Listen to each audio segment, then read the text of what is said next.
this evening. To those in the chamber, those joining us online and those on the phone. The first item is to call for nominations for the Chair of Council for the following year. Can I have a proposer, please? Councillor Watt. Thank you, Vice Chairman. Well, ex-Vice Chairman. I'd like to propose Councillor Robert Francis as Chairman of the Council. Thank you. Is there a seconder for that proposal, Councillor Guy? Yeah, thank you very much. I would like to second that. Are there any other nominations?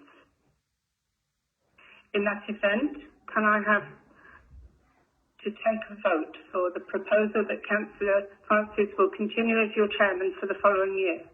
All those in favour, please. Thank you very much. That's unanimous. Councillor Williams, I believe Mr Walton's going to inform the chairman. And in time on this fashion, may I pray that you all be upstanding for the chairman of council, please.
Good evening.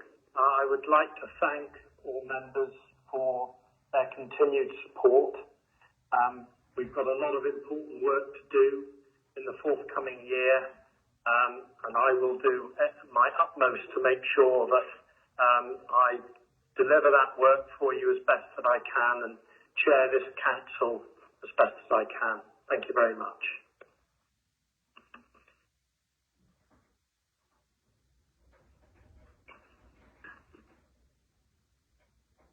The second item on our agenda is the election of Vice Chairman. Could I have a nomination, please? Councillor Roger. I'd like to nominate Councillor Grosick, please. Thank you. Do we have a seconder, please? Councillor Dorian Smith. Yes. Please. Thank you. Are there any other nominations? Thank you. Could I have a show, please, for all those in favour? It's unanimous. Thank you very much indeed. Congratulations, Councillor Grosick.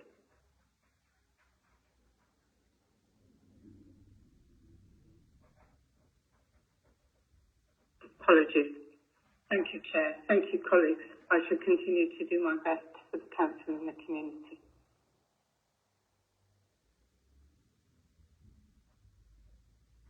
Thank you. The next, well, it isn't an item on our agenda, but we are now going to welcome Canon Perrin Gay to hold prayers for us, for the council and the community for the coming year. I would just like to mention that sadly Canon Gay is leaving us in September, so this will be his last appearance to lead us in prayers here at the council. We thank him very much indeed, not only for doing that small task over the years, but for the immense contribution that he has made to our community and how he's looked after Sunny. Thank you very much indeed, Canon Gay. I'll hand over to you now, if you'd like to use the microphone. Thank you. Well, thank you, Mr. Chair, for your welcome, both today and over the past 7 years. They've been challenging and exciting years, and I do want to put on record my appreciation to members and officers alike for their hard work and dedication in helping to steer our way through the COVID pandemic, amongst other things, and into what we hope will be better times ahead. They are exciting times, I think, that wait for us now. The challenges of running a small but very complex unitary authority should not be underestimated. And I know how much our community is grateful to you all, even if they don't always bother to tell you, or even sometimes moan about you. I do wish you well, as I offer a prayer for you for the final time, and then ask that God will give you his blessing. So let us pray. And should you be outstanding, please? Almighty God, you have given us your Holy Spirit to lead us into all truth. Bless with the Spirit's grace and presence the members of this council. Keep them steadfast in hope and united in love, that they may know your will for this community and faithfully seek to follow it for the benefit of all. This we ask through Jesus Christ our Lord. Amen. And may Almighty God bless you, the Father and the Son and the Holy Spirit. Amen. Thank you, Mr. Chair. Rush back to Mother. Yes. Thank you, Canon Gay.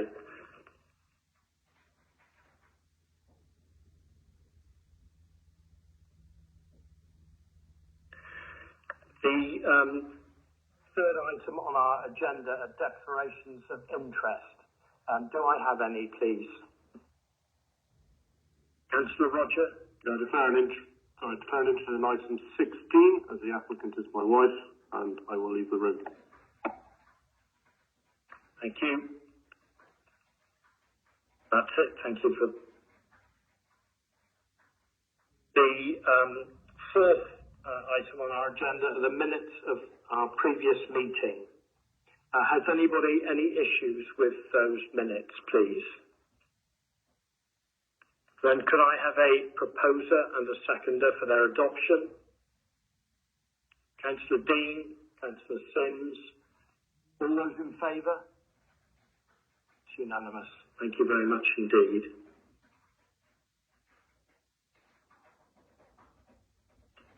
Before I move into my announcements, I would just like to welcome those officers and others who are joining us remotely on Teams. We have our Chief Executive, Paul Masters. We have our Monitoring Officer, Simon Mansell, and our 151 Officer, Russell Atman, along with others. So welcome to you. Thank you. Thank you, Chairman. Thank you. So just now move on to item 5 on our agenda, which are Chairman's announcements. And I have 3 of those this evening. First of all, I would like to pay tribute to Declan Risdale, who has recently retired from the fire service. Declan started work as the first Council of the Isles of Scilly's employee at the airport on the 1st of April 1988, under the management of British Airways at the time. Declan moved through the ranks of the Airport Rescue and Firefighting Service, retiring as watch manager of D Crew at the end of April 2022, after 34 years service. Declan will be returning periodically on a casual basis to assist the airport during the recruitment and training processes. We thank Declan for his dedication, hard work, and passing on of his vast knowledge to junior staff, and we wish him well in his new adventures. I would also like to announce that the Council has received £750,000 from the Arts Council, England's capital investment programme, towards Museum and Cultural Centre here on Scilly. I, in a quote, mentioned that I'd like to thank the Arts Council for supporting this important project. And I go on to say that the investment represents a welcome opportunity to provide a new home for the museum, help our local artists and creative economy to flourish, and enhance our cultural offer for the whole community, including visitors to the islands. It is a significant milestone in our ambition to bring the new museum and cultural centre to life. Finally, I would just like to say that the recent World Pilot Gig Championship held here on Scilly was an outstanding success, as I'm sure you're all aware. Following 2 years of being unable to hold the event due to COVID, it was a triumph for the islands. I would like to say a huge thank you to the organising committee and all the helpers and volunteers who gave the rowers from all around the world and our community such a magnificent spectacle. Thank you. Item 6 on our agenda is questions under Standing Order 14. I have none. Item 7R on our agenda is to consider reports from committees. I have none. Number 8 on our agenda is to consider motions in accordance with Standing Order 12. I have none. And item 9 on our agenda are urgent items, and I have none. So I would now like to move on to part 1 of our agenda, item 10, which is the confirmation of our standing orders. These standing orders have remained unchanged, so I won't say anything further about them at the moment. That's why the documentation is not with you. So could I have a proposer and seconder, please, for the confirmation of these standing orders? I'll propose them. Thank you, Councillor Marcus. Thank you, Councillor Watt, seconding. All those in favour? It's unanimous. Thank you. Item 11 on our agenda is similar, is the confirmation of our scheme of delegation for 2022-23. Again, remains unchanged. Could I have a proposer, please? Councillor Grottick, and seconder, Councillor Guy. All those in favour? It's unanimous. Thank you. And item 12 is also similar. These are the terms of reference of council bodies 2022-2023, again unchanged. So could I have a proposer, please? Councillor Sims, seconded Councillor Legg. All those in favour? It's unanimous. Thank you. We now move on to item 13 on our agenda, which is our internal appointments. Bear with me a moment. The recommendation is that members resolve to consider appointments to the positions listed that I will review now, which illustrates the current appointments and notes of the officer. Could I have a proposer and a seconder for the recommendation, please? I will take them individually, yes. I have to do the recommendation. Thank you, Councillor Marcus. Seconder, please. Councillor Roger, thank you. So now we will consider the appointments separately. And the first appointment is to the appointments to the Licensing Committee, which is all elected members with the exception of the Chairman of Council. So could I have a proposer for that, please? Councillor Grottick, seconded Councillor Guy. All those in favour? Unanimous. Thank you.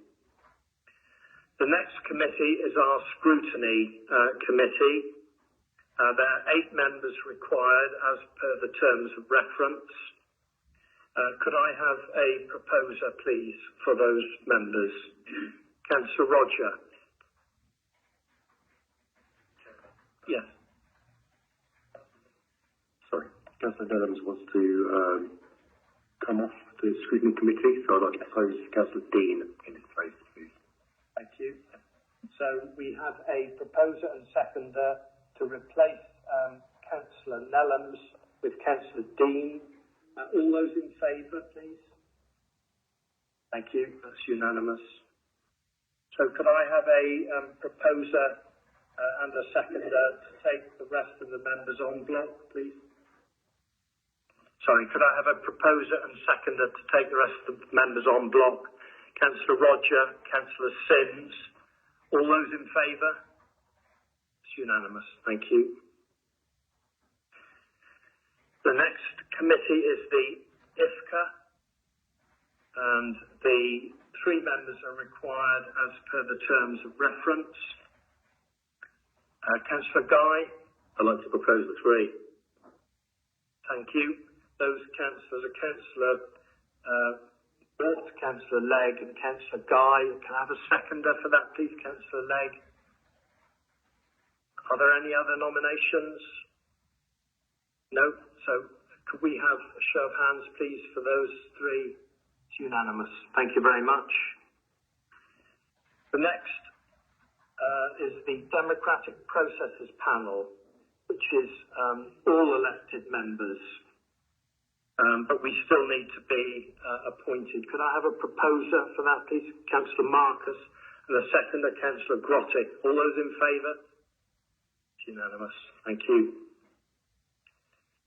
The next appointments are our lead members, the first one of which is the lead member for Planning and Regulatory Services.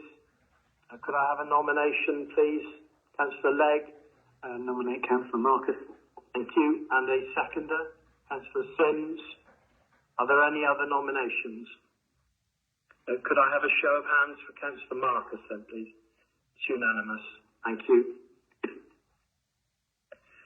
The next lead member is for services to adults and public health. And Councillor Grottig. Thank you, Chair. We have received no nominations for the lead member for services to adults and public health. So I would like to propose that we twin the roles of adults and public health and have a lead member for people. And I would like to recommend that Councillor Joel Williams take this joint role for the following year. Thank you. Could I have a seconder, please? Councillor Guy. Are there any other nominations? And could you show, please, for Councillor Williams? It's unanimous. Thank you very much. The next lead member is for Economy, Tourism and Transport. Could I have a nomination, please? Councillor Dean. Thank you. And seconded, Councillor Guy. Seconded. Thank you. Are there any other nominations? No. Could I have a show of hands, please, for Councillor Sims? That's unanimous. Thank you. The next is the lead member for Finance, Governance, Risk and Performance. Could I have a nomination, please? Councillor Watt? Who are you nominating, please? Yes, thank you. Could I have a seconder for the Vice Chairman, please? Councillor Dean. Are there any other nominations?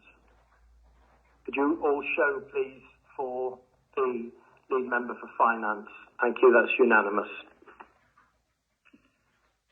The next one is the lead member for...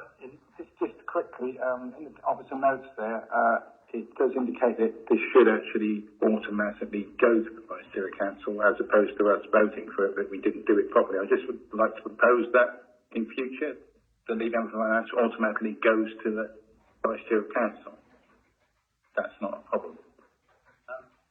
I think Councillor Grottig would like to comment on that. Absolutely. So, Councillor Sims, thank you. I think the role does fit well with the portfolio of the Vice Chair, but in the past, occasionally, there has been a councillor with a professional finance qualification, in which case I think it would be sensible to leave the choice to members. Therefore, I would suggest that if we want to discuss this further, and I think it's quite right that we should, that we have a discussion perhaps at the next meeting of DPP and just have a wider discussion then outside of this meeting, if that is agreeable to colleagues. Thank you, Councillor Grosset. Are you happy with that, Councillor Sims? Yeah, absolutely fine. I'm not evangelical about it. Okay.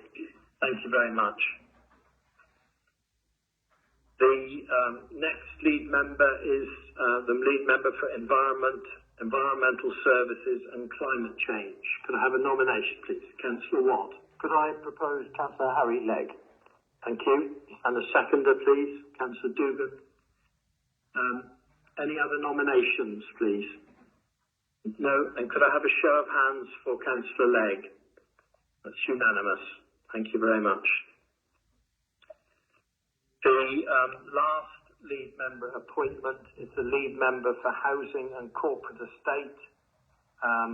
Could I have a nomination, please? Councillor Roger. Thank you. Seconder, Councillor Sims. Any other nominations, please? Could I have a show of hands for Councillor Dean? It's unanimous. Thank you.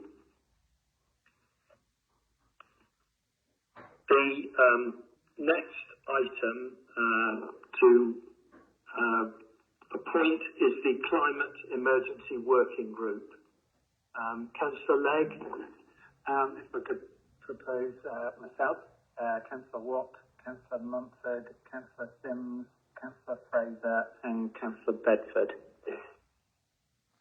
Although I would say that it's open to any members of the council to join the group. Those will be the formal members. Okay. Thank you. Could I have a seconder for that? Councillor Guy.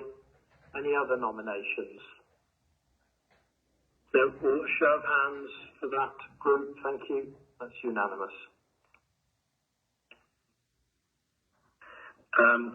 Would you like to just read the list again, please, Councillor Legg, just for our record? Shall I pop it in the chat? If you read it again. Councillor Legg, Councillor Watt, Councillor Mumford, Councillor Sims, Councillor Fraser and Councillor Bedford. Thank you very much. The next working group is the Communications Working Group. Could I have a proposal, please?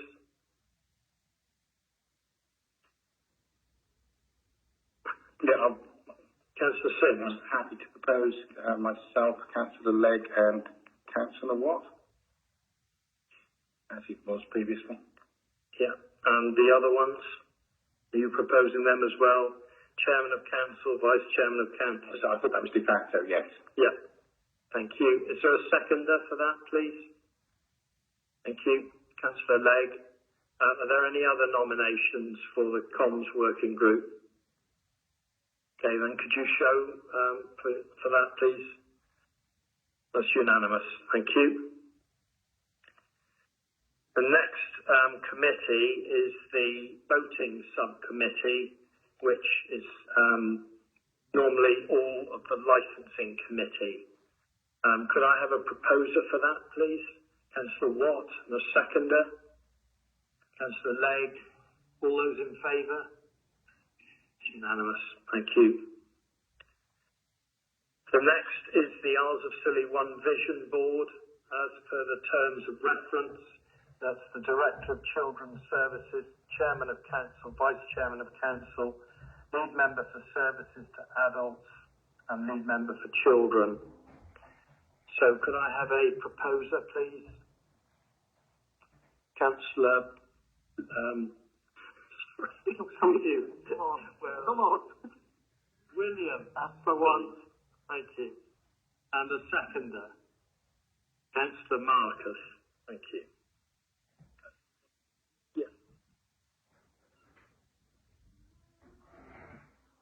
Yes. Yes, that will. Where are you having a lead member for people? We haven't got a role so far for it. Can we just keep it as separate lead members for the time being? I would oppose that because I had no idea that, no respect to Councillor Scott, I didn't know that was going to be a proposal today. I thought there were two distinct roles and I prefer that as well. Okay, So we'll continue with that. Thank you. The next. Chair, can I just confirm that Councillor Williams has been elected to both lead member positions in the meantime, and that you're going to review the idea of merging the roles at a later date? Is that where we're currently at? Yes. Okay. Thank you. The next is Safer Scilly, which was formerly known as the Isles of Scilly Community Safety Partnership. And as per the terms of reference, the Vice Chair of the Joint Health and Wellbeing Board for Cornwall and the Isles of Scilly, and the Police and Crime Commissioner representative for the Isles of Scilly. So could I have a proposer for that, please? Councillor Grottick, the seconder. Councillor Roger, all those in favour? It's unanimous. Thank you. So that completes our internal appointments. The next item on our agenda are the external appointments. The recommendation is that members resolve to appoint as directed in Appendix 1 until May 2023 or otherwise stated. Could I have a proposer for that recommendation, please? Councillor Grottick and seconded Councillor Marcus. Would you show, please, if you're in favour? That's unanimous. Thank you. So the first of the appointments is to the National Association of AONBs. And the notes that our officer has given us is that the Isles of Scilly AONB will be authorised to make that appointment, and that the appointee be asked to keep the relevant lead member informed. So could I have a proposer, please, that that appointment is made by the AONB? Councillor Watt. Thank you. Seconded Councillor Legg. All those in favour? It's unanimous. Thank you. The Isles of Scilly AONB partnership. We require 2 members for that. Could I have nominations, please? Councillor Watt? Chairman, could I propose instead of me, Councillor Harry Legg? Because it's normally the lead member of the Environment and Climate Change sits on the AONB. Okay, thank you. And is there another proposer, please? Okay, thank you, Councillor Marcus. We need a second member. At the moment, it's Councillor Nellams. Does somebody wish to reappoint him, or do we know if Councillor Nellams wishes to be reappointed? I think he does. In that case, I'm happy to propose him. Thank you. Could I have a seconder for Councillor Nellams? Councillor Williams. Thank you. So we've got 2 members. We've got Councillor Nellams and we've got Councillor Legg. Could we take those both together, please? We've got proposers and seconders. All those in favour? That's unanimous. Thank you. The Local Nature Partnership, 1 member is required. Could I have a nomination, please? Councillor Watt? Yeah, thank you, Chairman. Similar to the previous item, I would like to propose Councillor Harry Legg. Thank you. Seconder, please. Councillor Legg, Councillor Dean. Are there any other nominations? No? Would you please show if you're in favour? It's unanimous. Thank you. Next, we have the South West Regional Flood and Coastline Committee, which is normally our lead member for Economy, Tourism and Place. Could I have a proposer for that? I think this is wrong. There is no lead member for Economy, Tourism and Place. There's Economy, Tourism and Transport. The Place was under Steve and now under Harry. As far as I know, Environmental Services is now covered by Place. Unless you want to have another lead member. Councillor Legg. Can I propose Councillor Phipps? Having done it for about 9 years, I really don't wish to be on this South West Waterford Flood Protection thing. So thank you very much for the unkind offer, but I'm going to turn it down. In that case, Councillor Legg. Could I have a seconder for Councillor Legg, please? Councillor Watt. All those in favour? It's unanimous. Thank you. So, next is the Devon and Cornwall Police and Crime panel. Could I have a nomination for that, please? Councillor Guy. Who are you nominating? Chairman. I think Councillor Roger has done a sterling job in the past year. I'd like to nominate him for this year, please. Thank you. And the seconder, Councillor Dean. Are there any other nominations, please? Could you please show for Councillor Roger? It's unanimous. Thank you very much. The next is our Medical Travel Transport Group. One member required again. Councillor Grottick. I'd like to propose Councillor Anita Bedford, please. Thank you. A seconder, please. Councillor Marcus. Any other nominations? Could you please show for Councillor Bedford? It's unanimous. Thank you. The next is the Island Futures Board. I would like to inform Council that this group is shortly to undertake a review of membership and its terms of reference. It has been somewhat inactive of late, so there will be a new invigoration of that board next month. The current members of that are the Chairman of Council, Vice Chair of Council, Lead Member for Economy, Tourism and Place, the Chief Executive, Strategic Director for Place, Economy and Environment. So could I have a proposer, please? I just wanted to mention again that there is no lead member for Economy, Tourism and Place. Could we just sort of strike the place part of that and put transport in to save confusion? Yes, I appreciate that, Councillor Sims, and I'm sure our officers will deal with that anomaly. I'm happy to propose it on that basis. On block, thank you. And a seconder, Councillor Legg. All those in favour? It's unanimous, thank you. The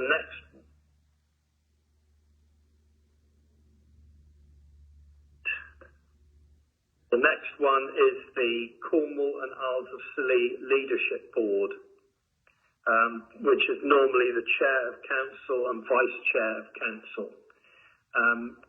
Could I have a proposer for that, please? Councillor Williams, seconded Councillor Roger. All those in favour of those appointments? That's unanimous. Thank you. The next Chairman, Smart Islands, please. The work of the Smart Islands Partnership has now been overtaken by the work of the Climate Change Group, so that no longer sits. Thank you. The Cornwall Partnership NHS Foundation Trust. The Chief Executive recommends no appointment at this time pending a review of the future of the Trust. So we'll move on. If you're happy with that, members, we'll move on to the Edward MacDonald Trust. We've already got Mrs. Margaret Davis, Councillor Fran Grottick and Councillor Jay Williams, and their appointments last till 2024. So there's no need to appoint to this. Thank you.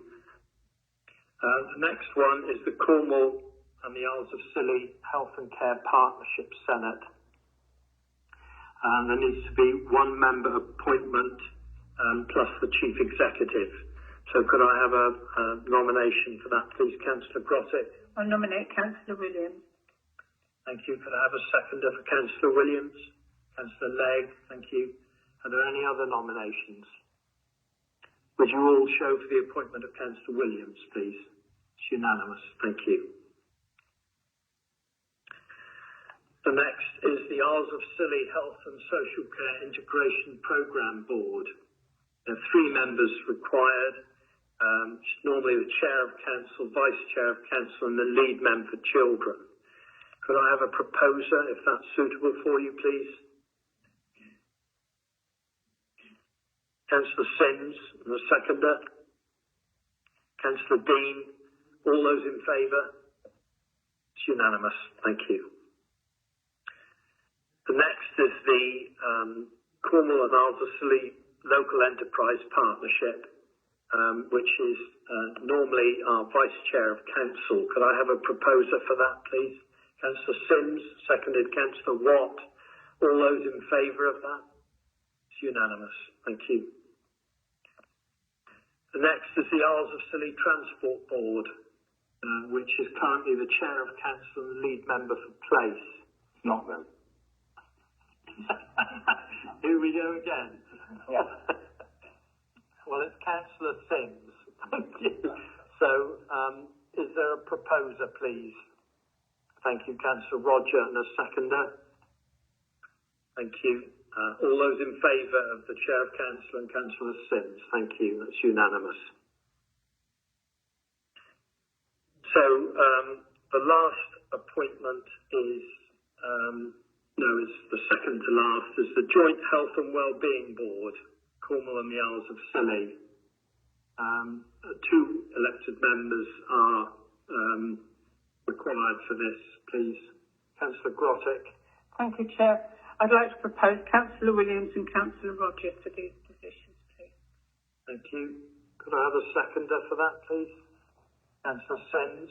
Are there any other nominations? Okay, would you please show for Councillor Williams and Councillor Roger? That's unanimous. Thank you. And lastly, on the appointments, we have 3 appointments to make for the Richard Addison Trust. Councillor Watt. Yeah, thank you, Chairman. Could I propose the current 3 members? That's Mrs. Avril Mumford, Mrs. Sue Pritchard, and Mr. Andy Guy. Thank you for that. Is there a seconder for those nominations, please? Councillor Sims. Are there any other nominations? No. So would you please show for those 3? Thank you. It's unanimous. Can I just, Councillor Sims. just making the point which I made regarding the Vice Chairman as lead member for Finance. I mean, there's a lot of these positions are just go to portfolio holders as opposed to individuals, and it might be easier in future just to streamline the process, i.e. if they go to portfolio holders, it just sort of goes through unless somebody has perhaps got an issue. It's a thought. I haven't said this for 5 years running, but nobody takes any notice, I think. Maybe again this can be discussed at DPP, please. That's all right with you, Councillor Sims. Thank you. So that completes item 14 on our agenda. The next item is item 15, is the first of our planning applications, and it's the report of our Chief Planning Officer, Lisa. Thank you. Thank you, Chairman. Good evening, everyone. This application is brought to members for a decision has been called in on the basis of concerns raised in relation to the amendments proposed. Members carried out a site visit on Wednesday, the 4th of May. The proposal seeks material amendments to the lodges as approved under P20090 FUL, and the report sets out the changes now proposed and the reason why the applicant is seeking to amend condition 2 of this approval. The submission is for minor material amendments on the basis of the context of what has already been approved. So whilst the design of the lodges changes and the overall height increases, the number, use and position remain unchanged and as already approved. The bulk of the additional height is achieved through the lowering of the ground levels at the site. The digging out of the ground has been archaeologically monitored and no historic or archaeological features were found. It's considered that the increase in height does not give rise to adverse impacts, particularly in relation to obscuring of the garrison wall, and overall the redesigned lodges will result in a form of development that enhances the site and the wider character of the conservation area and their AONB designation. And on this basis, subject to the amended conditions set out, the application is recommended for approval. Thank you, Lisa. Councillor Marcus. Yeah, I'd like to thank the applicant for the site visit. It was helpful to try and place the flowers in the context of the site. This application only seeks to change the design and add some sustainable measures to a previously approved plan. One of the representations reminds council to look at the archaeological monitoring on the site, and paragraph 33 of the report deals with this. It sounds like that site was what looks like a rubbish ground for the old kitchen there. So overall, I think these are positive amendments to existing approved plans, and I propose recommendations. Thank you. Do we have a seconder for the recommendation, please? Councillor Roger. Councillor Grosset. Yes, if I may just comment quickly, please. Can I ask the planning officer the original condition, just to clarify, these micro lodges are going to remain an integral part of Tregarthen's hotel business, and there is no way that they can be subsequently not part of that business. Could you just clarify for the, I know it's in the report, but just for the purposes before we vote, that was a concern. Yeah, thank you, Councillor Grosset. So the only condition they're amending is condition 2. All the other conditions remain as previously imposed on the application, which ties the lodges to the hotel. Thank you. Thank you. So we have a proposer and seconder for the granting of this application. All those in favour? It's unanimous. Thank you. The next item on our agenda, item 16, is further planning application for the post office. Again, in your hands, Lisa. Thank you. Thank you, Chairman. This application is brought to members for a decision as the applicant is related to a serving council of this authority. Since the publication of the report, one letter of representation has been received raising concerns about some aspects of the proposal. And just to ensure members are aware of the issues raised, I would like to relay these to you now. The representation notes that the current location of the cash machine at Lloyds Bank was causing issues for which Lloyds Bank were able to turn off beeping tones, and it's requested that such tones are also switched off for the machine proposed in the post office. This is on the basis of noise towards the adjoining flat. The representation also raises issues with the lighting from the machine, and whilst they do not object to the proposed installation, they have asked for illumination figures. In terms of noise and lighting, the applicant has investigated the possibility of having the sounds turned off during the specific period specified, but have been advised that it's not possible to do this. They have, however, been informed that they can keep the sounds to a minimum.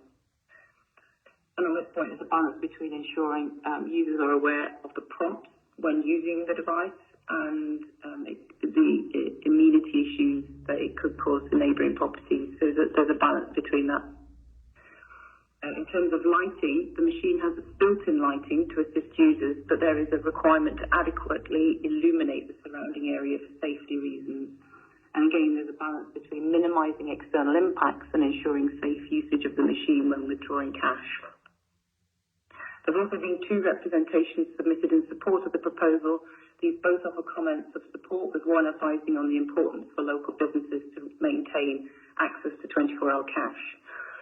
I'd also like to point out in the report contains some missing information at paragraph 25. The data is in respect to the number of post office vehicles. The applicant has now confirmed Royal Mail has 3 post vans which are parked at the rear of the post office overnight.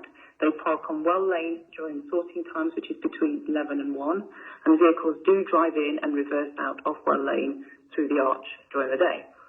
The applicant has confirmed that if successful, the post office will ensure best practice for the Royal Mail staff to use extra post person whilst reversing to ensure public safety.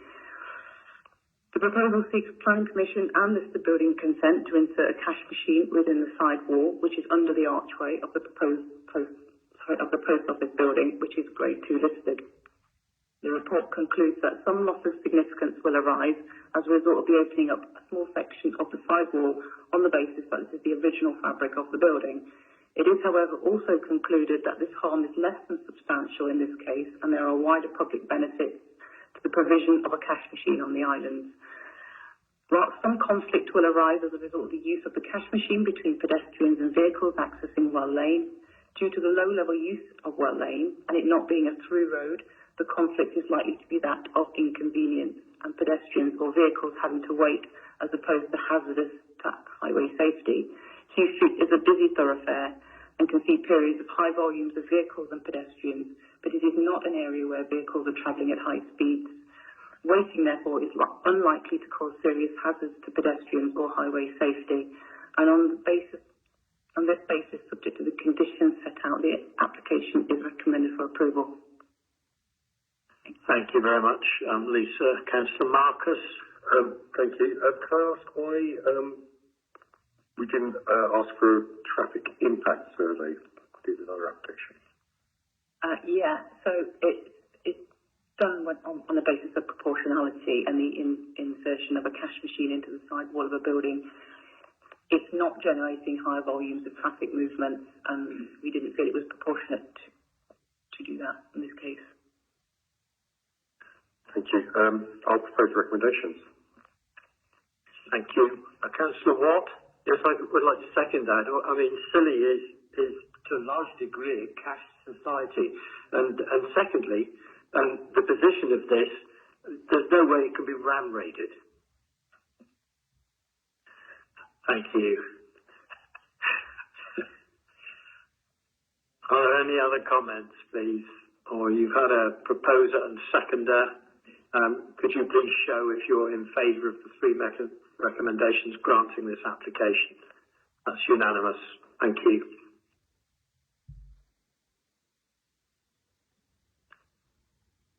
The next item on our agenda is item 17, which is the proposed allocations policy for the council's self-build project, which is in the hands of Nicola, our strategic director for Place. Thank you, Chairman, and fellow members. It's an important document, this is an application, a paper that relates to the allocations policy for our self-build site at Inner Farm. So as part of our housing delivery programme, the council facilitated the creation of self-build plots. Sorry. Can everyone hear me okay? Yeah. Okay, so the council facilitated the creation of some self-build plots at Inner Farm to meet our growing need for self-builders on the island. We've acquired the site, we've gained outline planning permission for 12 plots, we've helped produce a design guide and plot passports, we've sought grant funding from the Brownfield Land Release Fund, we've worked in partnership with Cornwall Community Land Trust to deliver the site and access additional funding and provide support for self-builders. And also the council have now approved its onward transfer of the site to the Cornwall Community Land Trust. But to achieve that onward transfer to Community Land Trust, the council need to approve an allocations policy for the site, because at the moment we've got over 50 people who will be interested in plots there. So we need a fair and transparent policy to allow that prioritisation of allocation to take place. There are 4 stages set out in the allocations process. The policy deals with stages 1 to 3, with the final allocation of the plots themselves been left for Cornwall Community Land Trust to work with the self-builders on. The critical first stage is around the eligibility of people to be allocated a plot, and that works through the local plan criteria, and so make sure that it's a tick box exercise really, that people meet those local connection criteria set out in the local plan. So all those people on the register generally already recognised, they meet the requirements in the policy, but it does exclude those who are existing owner occupiers or own residential properties on the island. The most critical stage then that people go to is the deliverability stage. So can people actually deliver it? So lots of people have that ambition, don't they, to self-build, but the reality check is, have you got a financial are you in the financial position to deliver it? Are your expectations realistic? So we have plot passports for the site, which are included in the appendices, which restrict the size of the proposals that can be built on the site. So if you want to build a 6-bedroom detached house, this isn't the site for you. So the second stage is around deliverability and management expectations. So there's some critical work to do with potential self-builders about their ability to deliver. If people pass that stage, the next bit is the prioritisation, use a criteria-based point system. And I know members have had some informal discussions around what that system might look like. Set out in the policy I think it's a critical part of the policy, in so much as most people getting to this stage will then be looking at how do they fit in terms of that pecking order. So if you've got 52 people, you might be whittled down to 40 at this stage, but what's the prioritisation when you get there? So there are key themes around what your existing accommodation is, the length of time you've been waiting on the register, your local connection and your employment base. There's one amendment that we need to make to this policy to take account of the Armed Forces Covenant Convention, which is the local connection awards 5 points to local people in that table set out on page 7. And we have to award the same amount to those who've served in the armed forces by law. So I think we just need to make that one amendment to the policy in that table to increase the points awarded to those in the armed services from 2 to 5, so it equates to those with a local connection. So there's a couple of other things just need to clarify. When it says property owner in paragraph 12, I think we just need to be clear that's a residential property owner. We don't disenfranchise those that perhaps own a business. This is about people who already own residential property. So just for clarity and for the minute, paragraph 12 should read residential property owner, not just property owner. There was one part of the table that was that excluded a definition of under occupation. And for the record, I'd just like to add that under occupation is defined as the Welfare Reform Act 2012 as amended, and we want to use that definition for consistency. So with those amendments, the recommendation is that we approve the allocations policy so we can progress this site towards delivery, and that any further amendments, we have delegated authority to myself to make some minor amendments in conjunction with my lead member for housing and corporate property. It's a live document. I'm sure as we go through this process, we'll find there are minor tweaks that are going to be required. It's unprecedented, this policy for the island, so we won't necessarily get it right 100% the first time, but I think it's a good start. And I think we've worked hard with the people on the register and our community to get a reasonable policy to allow this site to be taken forward. So with that proviso that we might need some minor changes as we move it forward, the recommendation is to adopt the policy. Thank you, Chairman. Thank you very much, Nicola. Councillor Dean.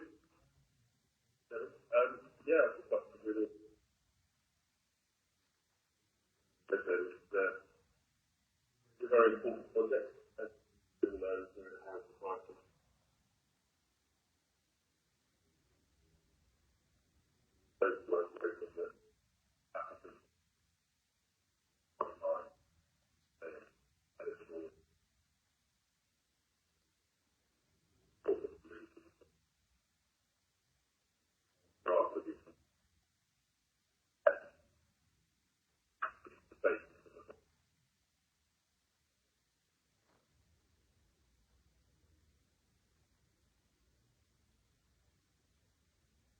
Thank you. Councillor Bedford. Thank you, Nicola, for clarification over the armed forces. Having 2 children in the armed forces, that was a good clarification. And as you say, it's a working document. It was just one query with me. Aims of policy is number 16, A, B, C to D, but I don't understand how on page 77, where it needs to provide substantial care to a relative who has lived continuously on the island for 5 years, with care needs identified by a medical doctor. Will it fit in with the aims of the policy? The aims of the policy talks about a viable community, have to prove that, and I just wonder how number 4 on page 77 fits into the aims of the policy. Sorry, I didn't catch all of that. Is that something we need to change right now? Or do you want to take that away as a discussion point? Because are they going to build a house so they can live with the person that has substantial care needs, or is it they're going to come to the island to build a house to care for someone who's already living here? The intention is that to help a carer to help those already living here. That was my understanding. Okay. Thank you. Thank you. Councillor Grottick. Thank you, Chair. I wonder if colleagues will consider making a small change to the recommendation 2, which is just to add the lead member for planning and regulatory services at recommendation 2, just to widen the debate in a way, and it might be helpful if one or the other of them was away as well, because there is obviously a good deal of overlap between housing planning, and I know my colleagues do liaise anyway together with the officer, but I just thought that might be helpful. I'm happy to propose or second the recommendation, but that would be a small amendment I would like to ask colleagues to consider. Councillor Marcus. I'm fine with that. I'd just like to say, policies, fine as it is. I'd just like to see the policy in the standard format, like the other policies later on in the meeting, just so that we have consistency there and we can track changes and have review times as well. I'm a bit uncomfortable about giving carte blanche to officers and a small group of members, carte blanche to amend policies when there should be a regular review of it. So, Chairman, just to clarify that the words are here, the format isn't, so it will be form part of our normal suite of policy documents with the normal covering covers on it that looks at version control and refresh. I would have thought this is a policy that's site specific, so a lot of our policies are ones that stay there forever. This is a site specific policy. Once the policy has been implemented, they won't need to be reviewed, but certainly we will review it as we go along, and if required, if there are any major significant changes, bring it back to council. Are you happy with that, Councillor Mark? Thank you. So, Councillor Dean.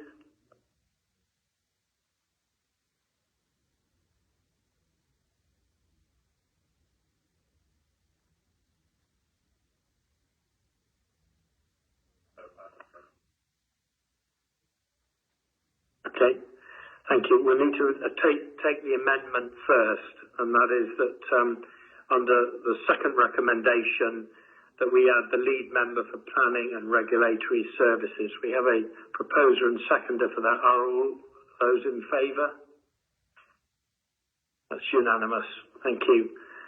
So with that addition, we'll take the two recommendations proposed by Councillor Grottick, seconded by Councillor Dean. All those in favour? It's unanimous. Thank you. Thank you, Nicola. Item 18 on our agenda is the Council Tax Energy Rebate Scheme in the hands of our 151 Officer Russell. Thank you. Yes, thank you, Chair. Yes, today I'm bringing you the report that relates to the Council Tax Energy Rebate Scheme.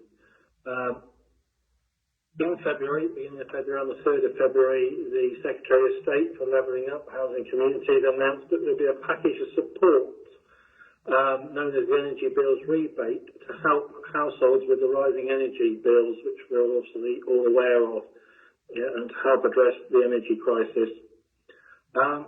Distinctly within that announcement, there were two areas of support, and local authorities were asked to administer those schemes. The first one was a mandatory scheme where £150 rebate would be paid to all people in council tax bands A to D, all households, £150 per household, and that is known as the council tax rebate mandatory scheme. The Council of the City has initially been allocated £53,250, but the promise by government is the full cost of the scheme will be covered. We think at the moment that the number of households we will be paying will be met within that 53,000. The second part of the announcement was a discretionary scheme for local building authorities to work with the council to come up with a set of rules which would help support households who are not eligible for the mandatory council tax rebate, the one I just mentioned. What I'm bringing you today is that obviously the mandatory scheme is as the word would state, it's mandatory. The government has set the rules there, and payments will be made based on those rules. I can say that I think we have now paid in the last few days over 200 households on the islands that would have received their £150 rebate in their bank accounts. I'm not going to go through the rules of the mandatory scheme, but they're set out there, and it was generally for people whose primary residence is in a house which is in the A to D category for council tax. And what we have done, and what the government asked us to do, was pay those using the direct debit information we were holding on record for where they paid their council tax. So we managed to make those payments fairly quickly. Maybe not as quickly as some people thought, but we do have to do a number of checks to make sure that we did pay people that are supposedly properly eligible. There are obviously some households that fall within that category where it was not their primary dwelling, etc. So we need to make sure that we paid the right people, but those payments are going out now. I say there's 223 that were eligible by direct debit, and we've now paid over 200, so the majority who were we have their direct debit details, we've paid.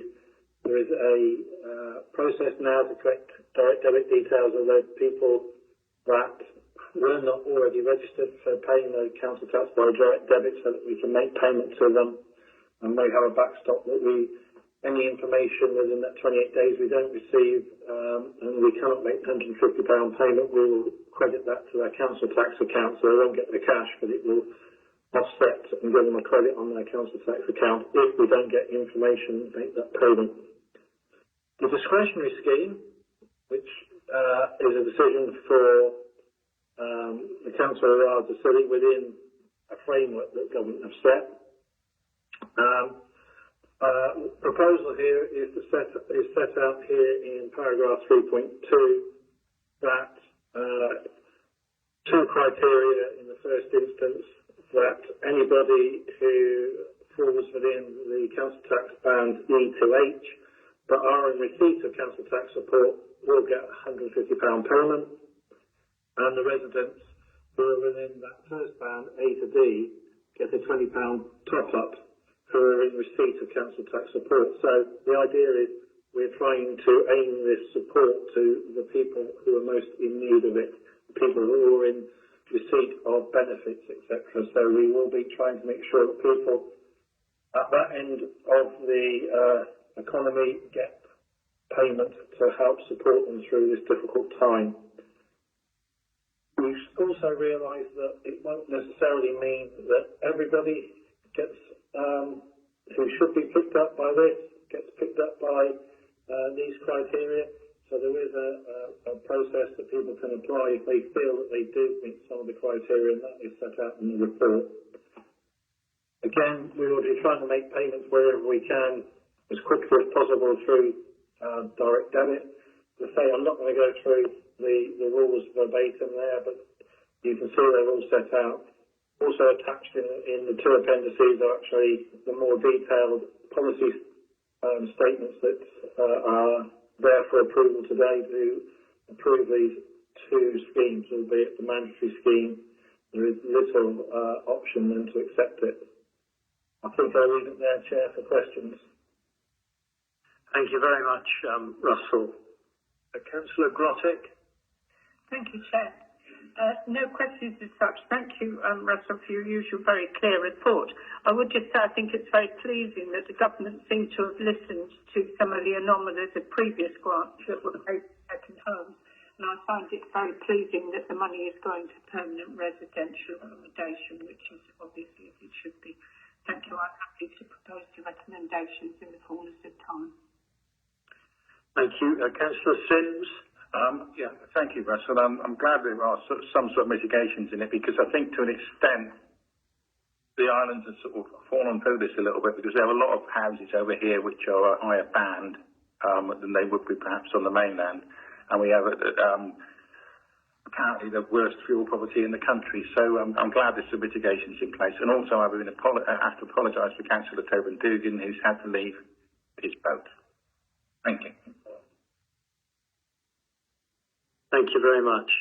Thank you.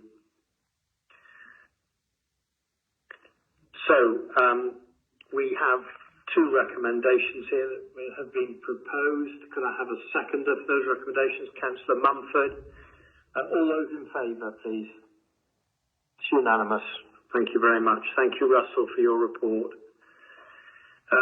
The last item on our agenda is item 19, which is the options for proceeding with the Climate Adaptation Scilly project, which are in the hands of our Strategic Director for Place. Again, thank you, Nicola. Thank you, Chairman. So at Council in January, members heard about the increased delivery costs for this important coastal defence work project, and delegated powers were given to submit further funding bids.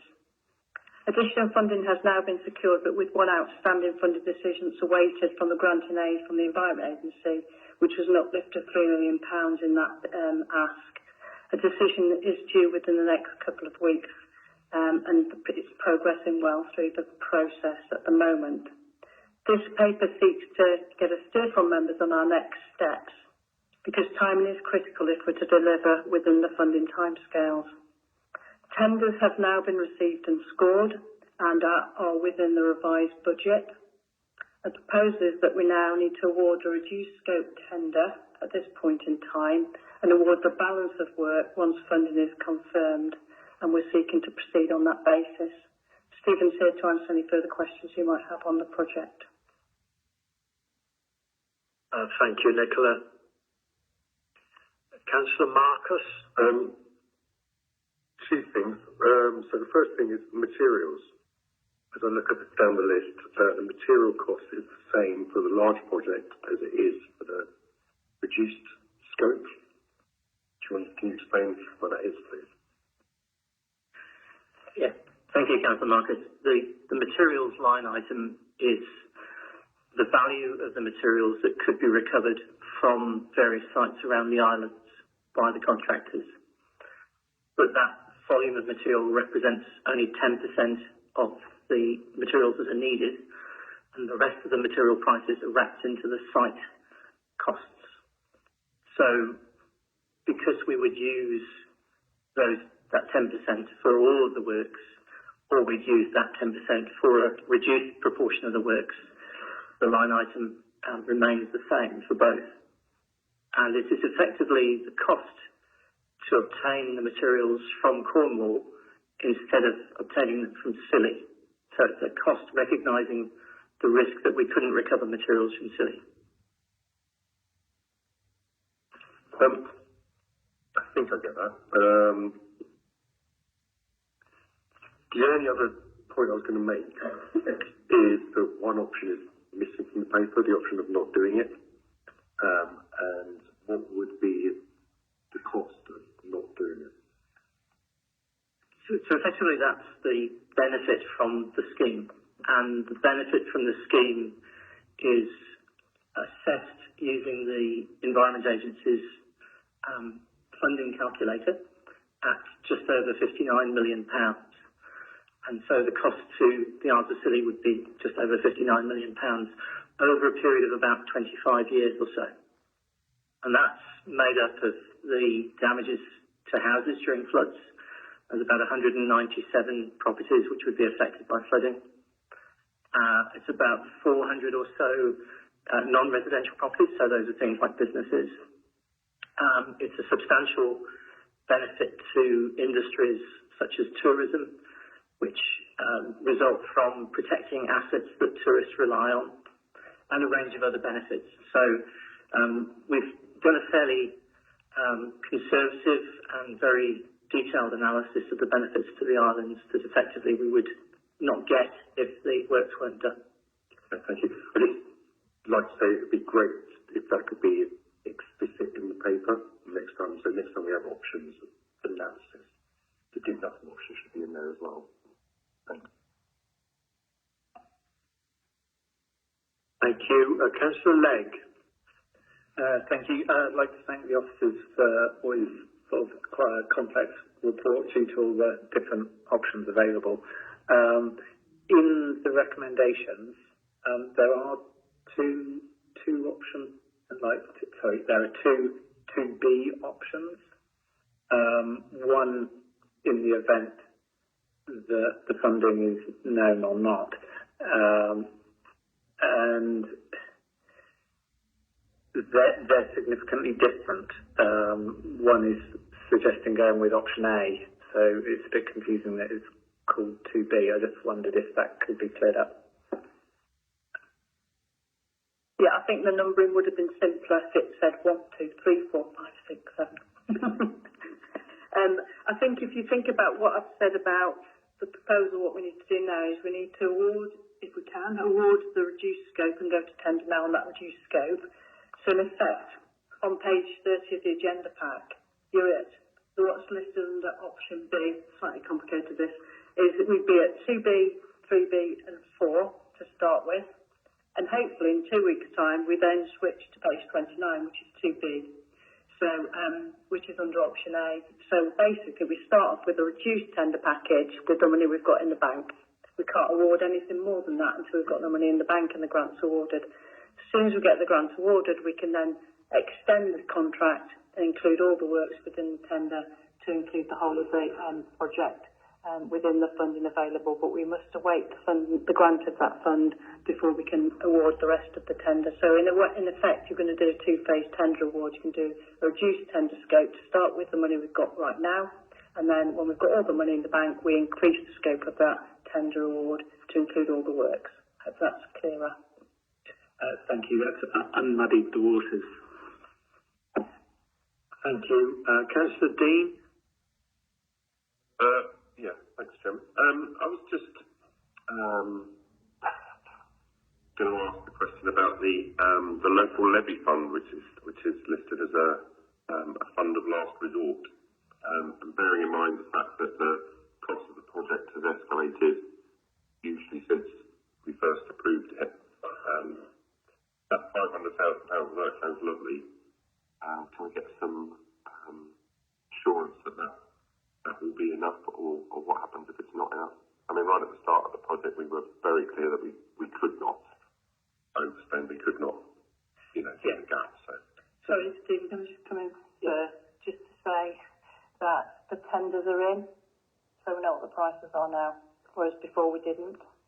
So we've got more comfort now to know that that contingency will be sufficient. Stephen? The contingency element of at large scale infrastructure projects like this is typically somewhere between 15 and 20%.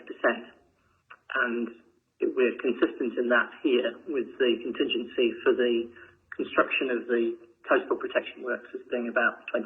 It's about £1 million. Of that £1 million, £500,000 is funded or intended to be funded by the Environment Agency and would be used only if necessary. For example, if prices continue to increase and that couldn't be absorbed within the contract that had been agreed, or if we needed to vary the works in response to something that was discovered whilst we were implementing the works.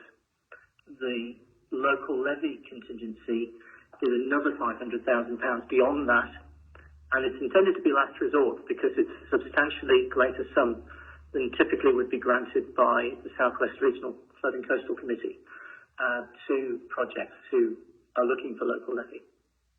And for us, that's particularly important because we historically haven't claimed much in the way of local levy funding, but we contribute a small amount, and this would be disproportionately large contribution from that particular fund, given how much we normally put in. So there was some robust discussion about this, which Councillor Watts will well remember at the committee when this decision was made, and we made clear to them that we would only call on this if we really couldn't deal with it any other way. But as Nicola points out, the budget that we have reflects the price, or rather the prices reflect the budget that we have at the moment, and we would only need to call on contingency if external factors required us to increase the budget size. Thank you. Councillor Bedford. Thank you for explaining that. What I don't understand is if you don't know about the full amount for at least another 2 weeks, why couldn't it be waited to the next full council? The moment, which is quite confusing to understand to be or not to be, I know Shakespeare was very confusing, but I just think, probably in 2 weeks you might know whether you get the full amount, or you might not. It might be longer than that. This is agenda number 19. It's a really, really important agenda item. We're talking about potentially £6 million worth of damage to properties and businesses if this is not, if option. And I'm actually wondering why it's brought to full council today at right at the end of a very long session, when it's a really important subject that I actually feel quite confused about. Are we saying that the amount of material cost is the same? Because if it was a smaller project, it would use local produce, and a bigger project have to bring in mainland stone. I think there's a lot of confusion about the numbering, and that sort of throws us a bit. And I'm just confused about why it had to be brought to Anglia Council today if, we haven't got the understanding about the full grant amount. Nicola's going to answer you. Thank you. So the why now question is a really good one, actually. And ideally we wouldn't have brought it to council if we didn't have to. But if you think about this project's already been delayed a little bit, and the RDF funding, which forms a major part of the funding package, has to be spent by this time next year. March next year, Stephen? So we have to get the project underway. We have to award part of the contract now so that we can get the money spent within the timescale. If we don't get it spent with the timescale, then we lose the funding in effect. So we need to get a move on with the contracts. So it is a bit of a convoluted way to award a tender, but it is probably the only option we've got open to us at the moment if we're going to succeed within the timescales that we've got to deliver the project. So we need to give time for the contractors to mobilise their equipment, get their resources in place so that we can meet the timescales for the RDF funding. If we don't do that, then we could lose the funding, and that would mean the project falls over. But you're not talking about many months. We're actually talking about within the next month. This could be brought back to council. Maybe agenda item 1, when our brains are fresher and we haven't gone through 18 other agenda items. Maybe I'm alone in feeling that actually this could have waited until the next meeting. Maybe I'm just alone in thinking that. I think the project would be at risk of failure if we had done so. Is there evidence to support that? There's a timeline, yeah.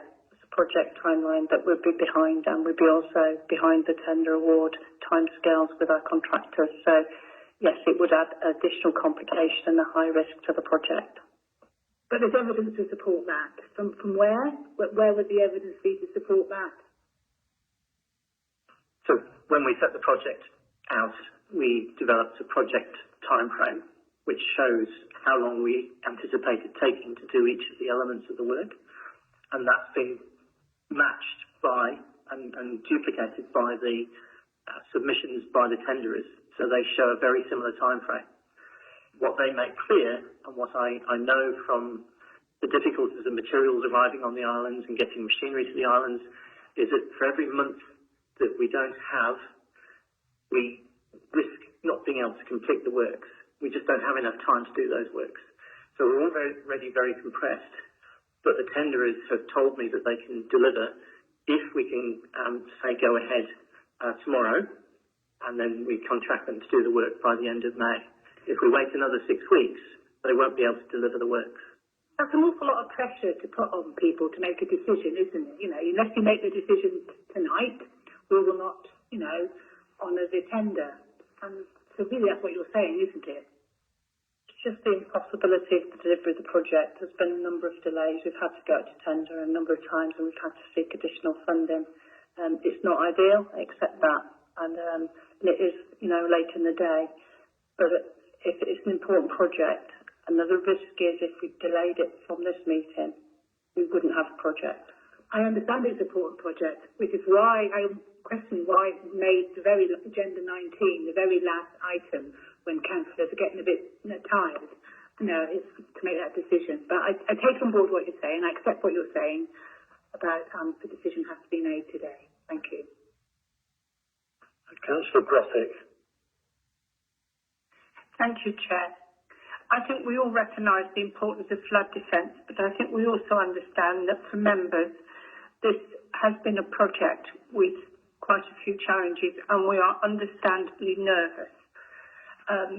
I think recognising that the project started out with a much lower budget and for all sorts of reasons is now escalated. We've got inflationary pressures, and I think we all have to recognise there is a risk, but obviously there is also possibly a greater risk in not going on with the project. I accept what Councillor Bedford is saying about the timelines and the decision making, and I must admit I feel uncomfortable as well. I do feel slightly pressurised. I think in mitigation of this, I would say that to the last scrutiny meeting, Councillor Mumford will remember she chaired the meeting, and there was a clear commitment by internal audit to keep very close monitoring together with our 151 officer of the financial aspects of the project. And I would also say I think at a later stage we could have an overview of the decision-making pathways, which would also be beneficial and hopefully reassure us. So on that basis, with some reservations, I know it's a hackneyed expression I think we have to accept. We are where we are. I know that may not be much comfort, but that is where I feel we are at the moment. And there are risks, but I don't see that we can do anything other than move forward cautiously at the moment with the money that we already have in the pipeline. Thank you. Thank you, Councillor Crossett. Councillor Dean. Yeah, sorry, I forgot to put my light on, but I did have a question, following on from what Councillor Bedford said about timelines and money being spent and that kind of thing. So the money from the RDF fund has to be spent by next March. A bit of a concern is that this last winter has been a very mild, very calm, good winter for doing this kind of project. I suppose the worry is that next winter, when the bulk of this work would presumably be undertaken, potentially might be a much worse winter, much more difficult weather to cope with. So how strictly is that enforcement for spending it at the end? I mean, can we pay the people to do the work and then they don't complete it? Do you know what I mean? I mean, the worry is that it doesn't get done by the end of March, and then what happens? So the ERDF funding actually finishes in June next year. So we would have a little bit of a window, but contractually we'll be in place to get the contract done by that time. So the tenders that have come in explain how they intend to do that and what weather windows they're expecting, what delays they're expecting, what risks and how they're going to manage it. And importantly, getting the kit and equipment over and the materials over in the summer months rather than waiting for the winter. So you've got sort of the main haulage of equipment and materials in the better weather. So they've all been assessed and scored against that, how they've mitigated that risk. But, you know, we'd have to do what's called a project change request for the European funding, and it would be, you know, it would be a last resort. It's a possibility, but at this point in time, we've got assurance from the tenderers that they can do the work within the required timescale. Thank you. Councillor Sims. Yeah, thank you for the paper. I think I pretty well understand it, actually. But I'm very confused by the recommendations. I'm not altogether sure we're making a decision tonight, are we? It's just that members note the options available, and then somebody else selects the options. Is that not the case? Councillor Sims, I absolutely agree with you, and it's confusing for me and the chair as well. But I've been assured by our strategic director for Place that she is going to clarify what we're voting on before we vote on it. So she will go through it in detail. Is that correct? Thank you. This is tonight, is it? Yeah. Because all I just see is a recommendation to note, which is nothing really. Yeah. So somebody else makes. So we are making the selection for to be or not to be, etc. Yes, if you wish to. Yes. It's not very clear. It's not clear in the recommendations at all. That was all. No, the paper's fine. I did understand the paper. Thank you. Nicola will articulate what we're voting on when we finish this discussion. Thank you. Councillor Roger, please. Yeah, two quick points. I think when we first approved this, we approved it under, there was no risk to council going forward. We've gone the two budgets here. We've gone from 3.8 to 8.1 and 3.8 to 5.1 with a contingency of 0.5, which doesn't seem very high considering where we've gone from A to B already. Two things. One, is that we believe that high enough, or are we going to go from 8.1 to 10.2 or 5.1 to 7.6? Is the contingency high enough? And B, are we still operating this at zero financial risk to council, putting aside flood risk? Do you understand what I mean? Yeah. So the grant award is 100%, so there's no contribution from the council. If Russell wants to come in at this stage to explain how the funding works, but there's no intention for any burden to be placed on the council. Let's think about the worst case scenario. If there's a worst case scenario and costs start to increase and it's outside the contingency, the scope has to reduce.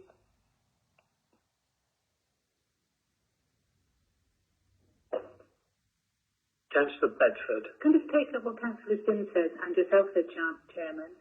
If the recommendation in the paper is not what is being put forward, that Nicola's got to put a different recommendation, why isn't that in the paper? Why do we have to have it explained to us and clarified? Why isn't it in the paper? I am really confused about this agenda item. Okay, might be better. So if I explain the recommendations then, so shall I do that first then and see if you still need clarity? So if we look at the agenda pack, page 30, it says at the top of the page, in the event the outstanding funding is unsuccessful, the option B is selected. So ignore that first sentence, but let's look at the recommendations that sit below that. So members approve restricted scope of works using the available funding. Okay, so I think that's the wording. Take approve option B. Just the members approve the restricted scope of works using the available funding is the first part of the recommendation. The second bit is then that we delegate authority as set out there to award the tender for those limited scopes of works using the available funding. And that's what's set out in the Appendix B. And the third part of it is that members approve the acceptance of additional grant funding that's already been secured, and that's added to the capital programme, and the capital programme is uplifted. Following on from that, in reverse order, if you switch the page, we then go backwards, because if in 2 weeks' time we get the funding, I then need to then extend the award of the contract to accept the funding and award the tender for the wider scope of works. So the last part of the recommendation would be, once funding has been awarded, should funding be awarded and is successful, the members delegate authority to the Strategic Director of Place, Economy and Environment in consultation with the Section 151 Officer and Monitoring Officer to accept the funding and award the tender of the contracts for the delivery of the full project set out in Appendix A. So it won't have to come back to full council? No, it would follow on. Yeah. It's getting clearer. Can I just check, before I come to Councillor Mumford, can I just check that all members understand what they would be voting on now? Because if you're not sure, please do ask. While you're thinking about that, I'll come to Councillor Mumford. Thank you. Well, I find the whole thing very confusing.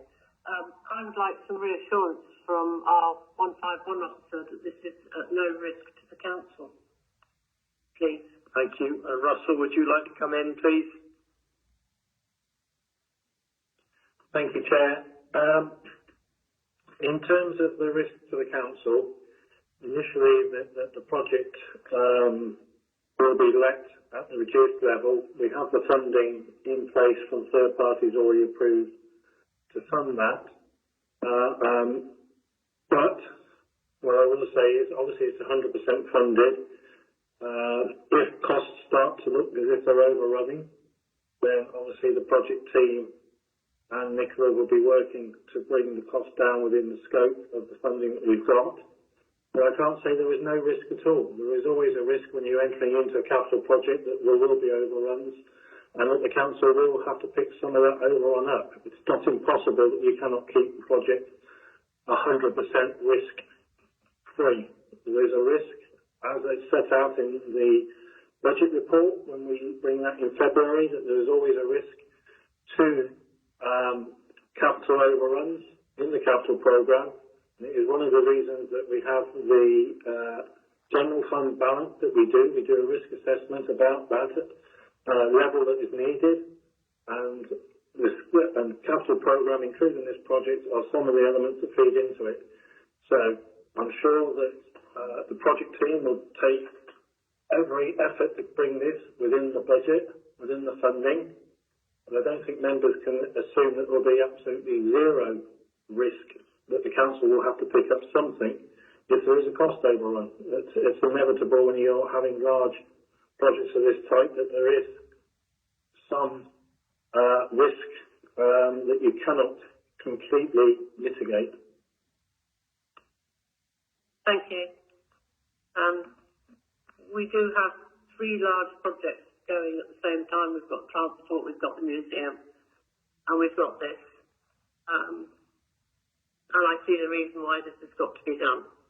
But I think the paper has been confusing, especially the recommendations. It would have been nice if the recommendations had been put differently. Then we might have had a bit more time to understand it. Thank you. Councillor Williams. Yeah, I would just suggest that going forward over the next few months, we're going to have some very high profile work being done.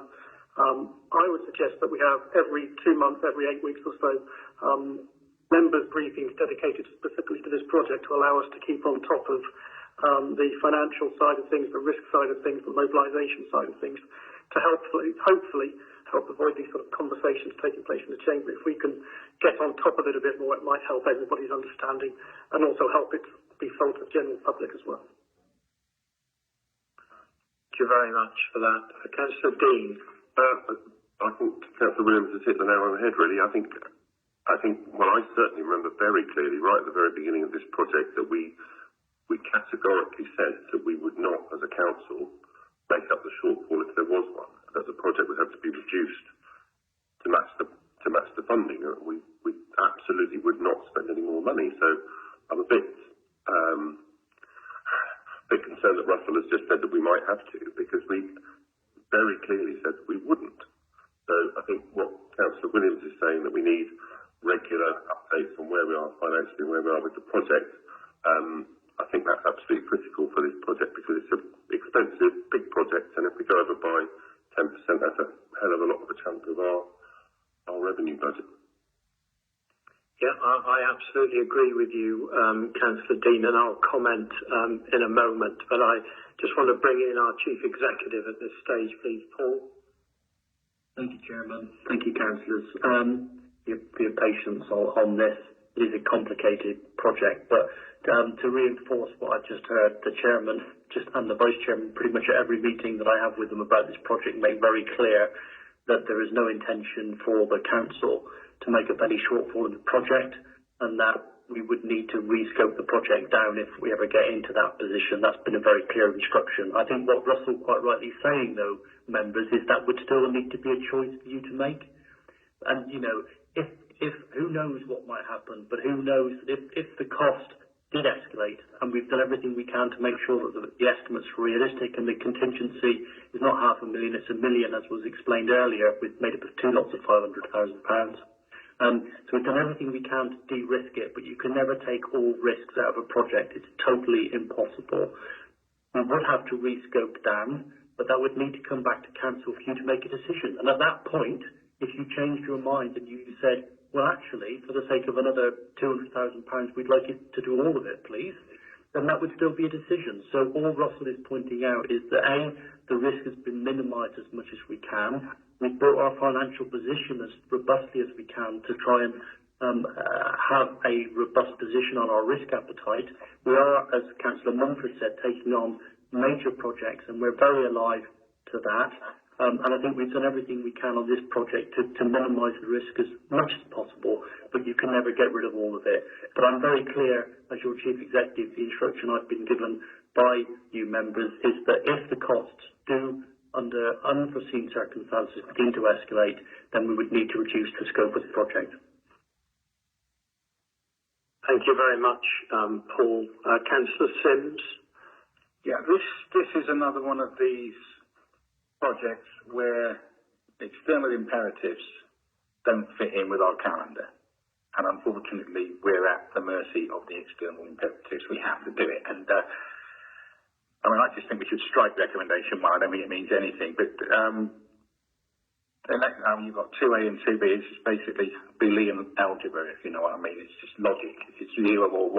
So if 2A doesn't come off, it's 0. So we don't proceed with it. If 2B comes off, we could then proceed on that basis, because that's what we've got to do. We have to make a decision tonight, and on that basis we need to make a decision. And I think I have, having heard what Stephen said and also what Russell said, now Russell is doing his job. He cannot possibly say there's no risk to the council, but I'm satisfied that the way it's laid out at the moment, risk is de minimis really to the council. Like you can't get rid of it totally, but I think it's been laid out fairly clearly that the risk is acceptable, at least it's acceptable to me, perhaps it is more cautious members. So on the basis that if A doesn't come off, we go for B, then I'm happy to recommend, essentially.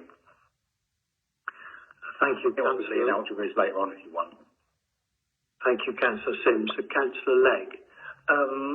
There's been a lot of talk about the complex recommendations. Can I just again clarify that, in summary, the proposed recommendations are along the lines of we continue with the reduced scope of works, which is known as option B. If we get more funding, then we do option A, which is the full scope of works. Is that fair? Cost according to our means, yes. There's also been a lot of talk of the financial risk to the council. The risk of doing nothing would probably be far greater to our water supply. So we've only really, as Councillor Sims say, got one option, which is to do what we can. Thank you, Councillor Legg. I would like to ask a question from the Chair. Stephen, as Councillor Dean pointed out and was reiterated by the Chief Executive, we've said right from the start, we are a small council. This is a big project, a very big project for us, and we cannot expose the council to risk to any great degree. We cannot do that. So we said, we were absolutely clear, and I remember saying it from this chair, that we are not going to overrun on this project, and I would reiterate that. However, what I need to ask you is that obviously we're entering into a contract. My view on this, as I'm sure is everybody else, is that if we get escalating costs, then we must cut our cloth, we must we must reduce the scope of the project to deliver what we are able to deliver.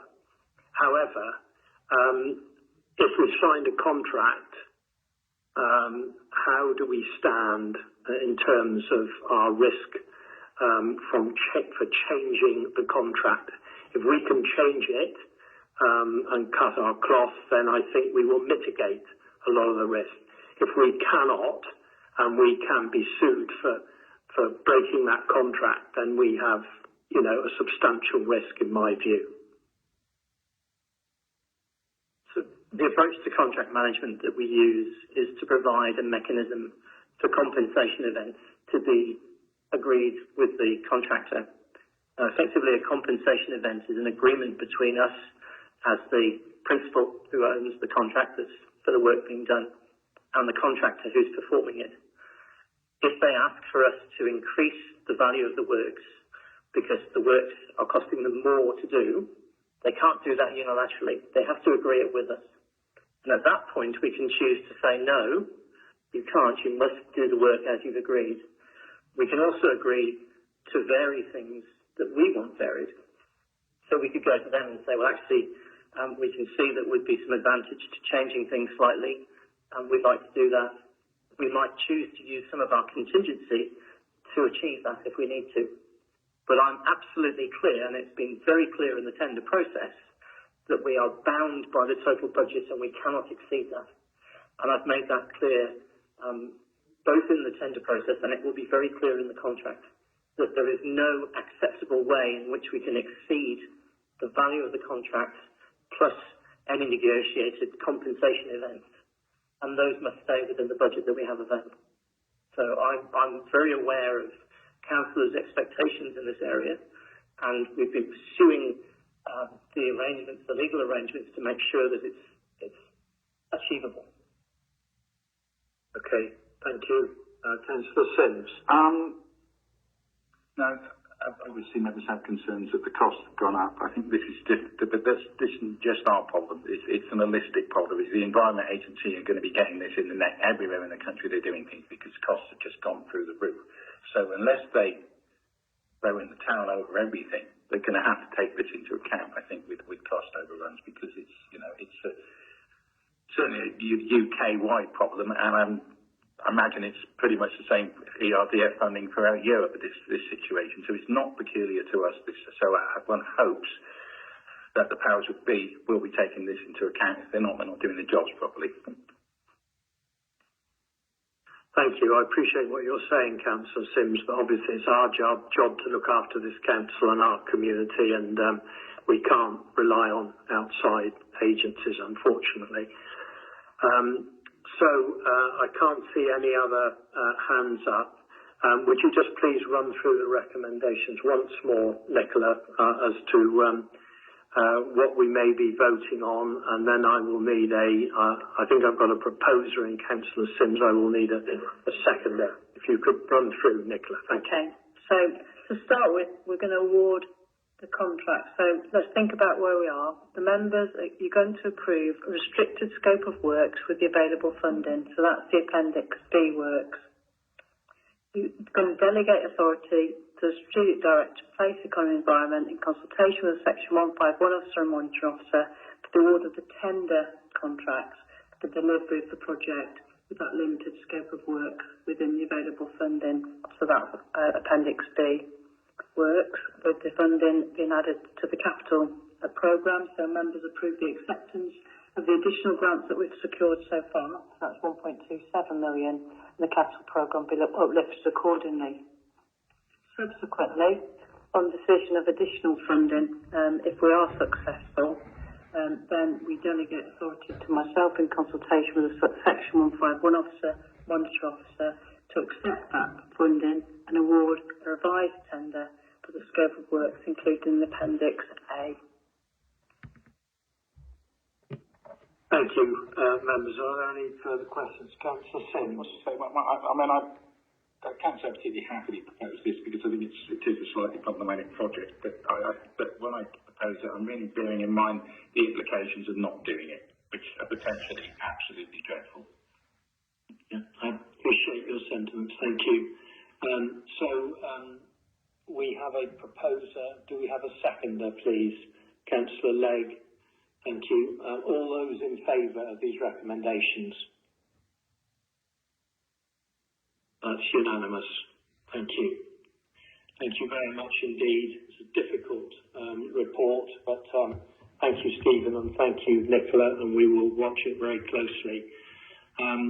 That is the end of our agenda, councillors. So with that, I will close the meeting.